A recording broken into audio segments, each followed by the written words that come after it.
இயேசுவின் எச்சரிக்கை ஒரு பழி சுமத்துதல் அல்ல, மாறாக ஒரு சிகிச்சைக்கான அழைப்பு.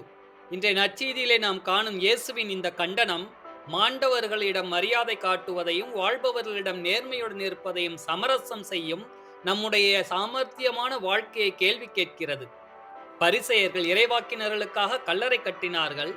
இது என்னவென்றால், இறைவாக்கினர்கள் பழைய காலத்தில் இருந்தார்கள், இப்போது இல்லை என்று மக்களை நம்ப வைக்கும் ஒரு சூழ்ச்சி.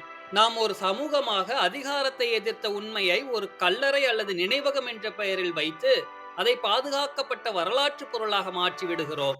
இதன் மூலம் அந்த உண்மை இன்றும் நம் வாழ்க்கைக்கு பொருந்தாது என்று எளிதாக நம்பத் தொடங்குகிறோம்.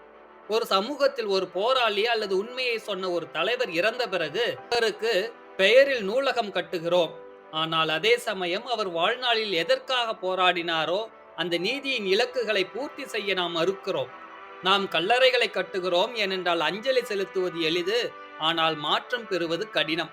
ஆபேல் முதல் சக்கரியா வரை சிந்தப்பட்ட இரத்தத்திற்கான கணக்கு இந்த தலைமுறையிடம் கேட்கப்படும் என்று இயேசு கூறுவது, பாவமும் அநீதியும் வெறும் செயல்கள் அல்ல, அவை சமூகத்தின் மரபணுவில் தொடரும் நோய்கள் என்பதை காட்டுகிறது. உங்கள் குடும்பத்தில் அல்லது சமுதாயத்திலோ பல காலமாக இருக்கும் ஒரு பாரபட்சமான பழக்கம், உதாரணமாக ஒரு குறிப்பிட்ட பிரிவினரை குறைவாக மதிப்பிடுவது, இது போன்று இருக்கும்போது நீங்கள் அதை எனக்கு தெரியாது, அது அப்படித்தான் என்று ஏற்றுக்கொள்கிறீர்கள்.